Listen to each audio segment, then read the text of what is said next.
Hey, soul survivor. So, do actions speak louder than words? Let's talk about it. So, the narcissists, they use a lot of words, that word salad and all this confusing things. So, there are times that you might need a friend and you call on them and they can't be there for you. So, if they at least acknowledge, validate your feelings, and communicate with you, that is the action, but it's also the communication. So communication is vital in relationships.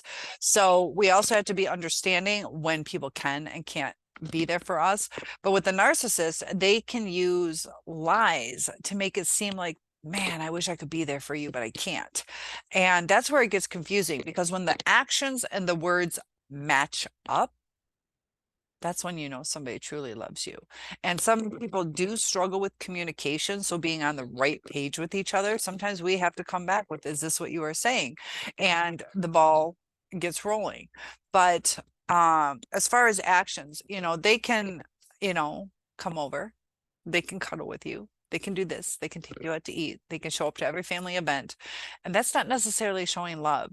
Um, it's spending time with you, but people that we spend time with, um, you could meet a stranger at work and have a all day training where you sit next to them. You might have that for a month. And it doesn't mean you love them just because you are spending time with them, picking to sit next to them every day. So when they start giving us the word salad, it's hard to detect sometimes, but we have to look at speech patterns, and the words that are said are our clues and our red flags. People pick the words for certain reasons, and it's a part of our childhood, the way that our mannerisms are. And we do go through some changes over time. And I've noticed that the self-aware narcissist is really interesting, because they do mention, that you need to change, because they say that they're going to counseling, they are trying, but they still say it is such a struggle, even after years of therapy. And you know, uh, like I saw one who was answering a question on the Hoover, that is the narcissist going to come back once they find out that we're onto them, uh, when we know what their game is. And he had said a lot of times they come back harder. And I know it can go either way. So sometimes once we know their tricks, um, and other times they're going to try to prove us wrong on the things that we're saying, even though they know that that's the truth, because they are in denial. Narcissism is really confusing because it can be both ways, and it's really hard to understand somebody's intentions. But in a healthy relationship, usually the communication flows like, I'm sorry, I can't talk to you today. Can I call you tomorrow? And they call you tomorrow. They might not be able to be available at that moment, but the give and the take and the compromises are lacking in a narcissistic relationship. And it's due to the mental illness that they're going through. They don't process things the same way. They don't like vulnerability. And I was really thinking about that because at the doctor's office today, the lady was like, I told her about my channel, and she's like, yeah, she's like, I was in a year and a half relationship like that. I should have looked at the red flags and I was out of there. And she said, no matter what you do, the more you do, the less it helps. And I started thinking about that on my way home because I had to travel across state. I haven't changed doctors yet. But I was really thinking about that statement because that is what you hear all the time. That's what I've seen. The more you try, also too, in dating relationships or new relationships, that when you try too hard, sometimes it's seen as a weakness or a neediness. And also, if it's always readily available, it gets taken for granted, that it becomes expected. So we're trying harder and it's becoming more and more expected. And the narcissist likes to take it to extremes. Sometimes it's a game to them to see what they can get you to do. Other times, it's just expected. It's just expected. There's all different types of narcissists. Um, And that's where it gets difficult as well, that, some of them lash out, some of them get silent. So those are complete, extremely different sides of the spectrum. And there's also the difference between covert and overt, but they can switch between the two. So you never know what you're dealing with. And can they change? They can change their actions, doesn't mean that they're changing what they feel. If they change their actions, they may start to resent it and then take it out on you later down the road. It has to come from them wanting to change themselves. And, because of their comfort level, they might want to stay in that vulnerable state because that's what they feel they are. They feel they are such a victim that nobody understands. Nobody else has gone through their pain as extremely as they have. And they just don't see it from the other person's perspective because they're so wrapped up in what they want. And as far as, I refer to the kids at school a lot of times that, I try to talk to them and they are ready for that comeback. And it's like, you're missing the point. You have to say it so many different ways. But we start in adult relationships, we start feeling like a nag and we feel like we're teaching them how to behave correctly.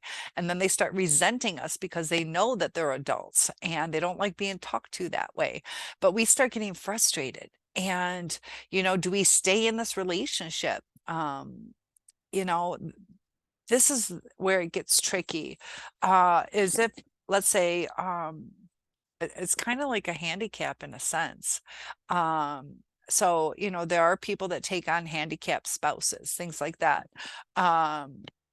because they love each other. And, there's ways to communicate and ways to spend time together and to grow together, even if the person could be a paraplegic, quadriplegic, but the emotional connection could be there. But with a narcissist, we're taking on somebody who will need more and more and more. And, it's a decision. This isn't like it was a child born to you. It's a decision. Is this who you want to spend the rest of your life with? We're pretty blessed that we have free will. We can, pick and choose. And, sometimes we get caught in this relationship and, religious vows, things like that can also kind of muddy the waters on what do we do. But we have to remember that taking care of somebody that you love is totally fine. And I did that for my father and my grandfather. And you sacrifice a lot. And it is very, very difficult because you aren't able to do anything for yourself. And there's times that we have our struggles, but there's love there. And they were there for me, so I want to be there for them. But when it's in a taking relationship, there was appreciation. But when it's taken and it's not appreciated, you become a slave. And, I was always ready for, my dad or my grandpa, but I never felt like a slave. I wanted to do those things and I reassured him, no, you're not being a hassle. Feel free to ask. I want to do this for you. And they were almost hesitant. Like, I know she just sat down. Do I ask for this? So there was like compassion and, they didn't want to take advantage and they, in a sense, felt some guilt. And I reassured them, I'm willing to do this because I was loved, because, they would have done it for me. And they proved that. You guys know I'm a burn victim. Like, they went above and beyond for me. So I'm just kind of paying it forward. But with the narcissist, they would not do it in reciprocity. They would not give it back to you. And if they did, it would be full of resentment, and not reassurance that they want to do this. They might do it, but they, in a sense, would have so much resentment that it would feel like to you that they hated you. And, you know, it's a different side. It's, you know, with dad and grandpa, it was a two-way street. And even if they didn't have the chance to exercise it, you could see that they were showing me compassion. Like, oh, I don't want her, you know, poor thing, she needs to go out, she needs to do this. They were concerned about me, as opposed to a narcissist who would be like, what is taking so long on my dinner? Or you know, I can't do that, you need to. And just being nasty to us, that they don't see what we're doing. They're expecting it. We turn into a slave. So if, and it's also, we're doing it for somebody who will lie at the drop of the hat. So, you know, it gets confusing. I just think it's interesting how we never really know who they are, because they won't be vulnerable. And I see it with the kids at school, how they shut down, or they don't know how to process and say what they're feeling. And the kids, I'm sure, you know, they might give me a hug if I was crying or something like that, but they're not gonna take on the responsibility to really be there for me. They might be like, I'm sorry you had a bad day yesterday. Are you doing better today? But they're not going to have this whole like, no, let's get into it. What's wrong? And tell me how you feel. And I want to help you. It's just a different mindset. But when you're dealing with them, it's going to become more and more needy. And I just found it so interesting how she was like, no matter what you do, the more you do, the worse it gets. So if you're going into a new relationship, that we have to realize, whether it's a narcissist or a new person, when we give too much, especially too soon, that it starts people losing respect for us. And it's weird how that works. Now the narcissist has either always tried to prove their worthiness, so they don't feel love unless they're proving themselves. So when we give everything, they're not investing in us, they're not proving to us. And it's a difficult balance, because they feel entitled to the admiration. That there's such a fine balance. And the reason I say that is the kids at school, a drop of a hat, they can go from one extreme to the other extreme. They can be bawling their eyes out, and you say one thing, and it's over with. It's not like a lingering thing. And it progresses as they get older. And sometimes too, they can't snap out of it. Sometimes they can't snap out of it. So it's not like a healthy transition. One kid was really upset, and she processed that it was a very simple thing. I'm not sure if she was bumped. It was like 2 months ago. I can't remember the exact thing. I just took note of her reaction. Or somebody forgot to give her a paper or something like that. And she was really upset. Not quite hyperventilating, but pretty close to that. And then you explain it to her, and she's like, I know, I understand. And it did seem like she processed it, but she wasn't done releasing those emotions. And it was like 20, 30 minutes later, she had to work through like some little small thing. It's kind of like, have you ever seen babies where they cry and they cry and they cry? More like in toddlers, where they're crying and all of a sudden you hear, what, because they're just used to it. It's kind of like, I, I've seen it where, you know, they almost need reassurance, like it's okay to stop crying. But I just thought it was interesting on how the more we help, is sometimes when it's given too soon or given too often, that we're not allowing people to invest back in us. And it's changing how people respect us. So when we're starting to do all the phone calls, or we're starting to be the only one investing, we feel robbed because we're depleted, and they feel full because they've received everything.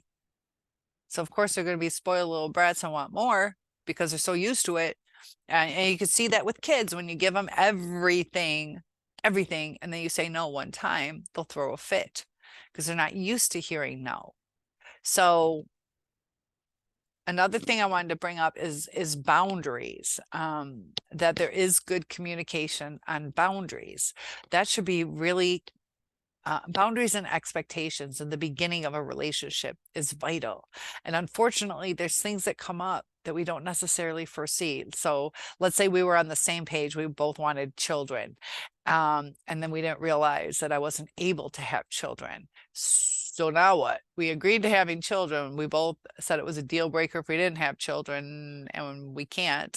And let's say it's only on my side that, what do you do?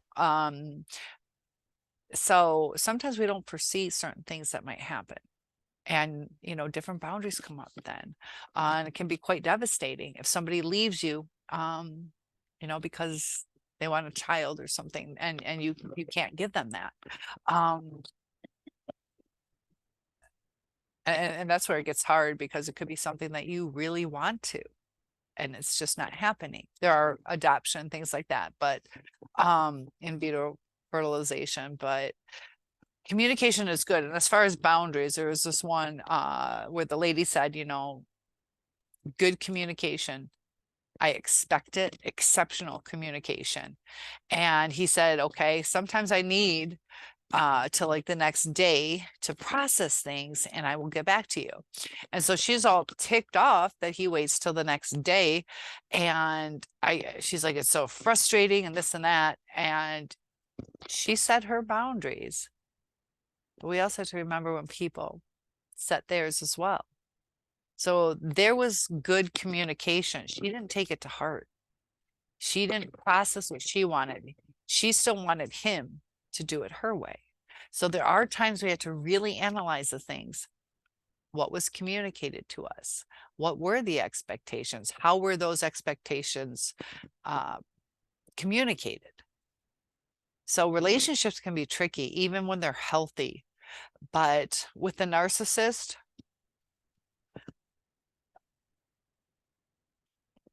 over time, they start losing respect for us because we try so hard.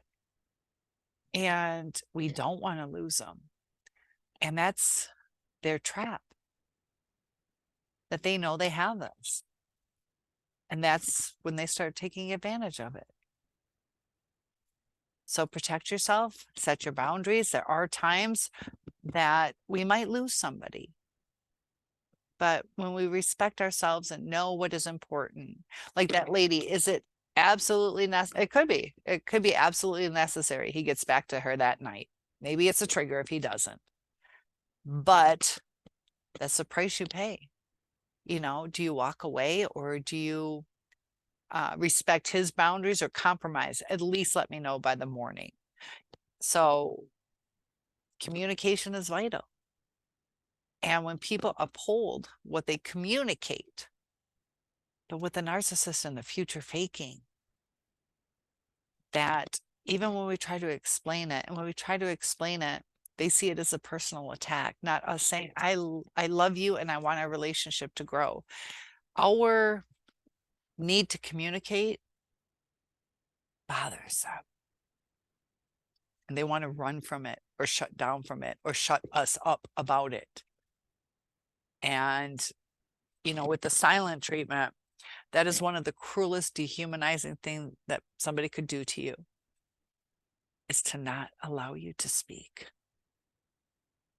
Because you deserve to be heard. We have live chats right now, Friday and Saturday, some depending on when this is viewed. But I'm going to try to add more during the week. I do teach during the week, but summertime, it is on. But you're here to to be welcomed into this community. So you know that you're loved, you'll be validated here. Feel free to let me know any topic requests. One-on-ones are available, and I look forward to seeing you in the next video.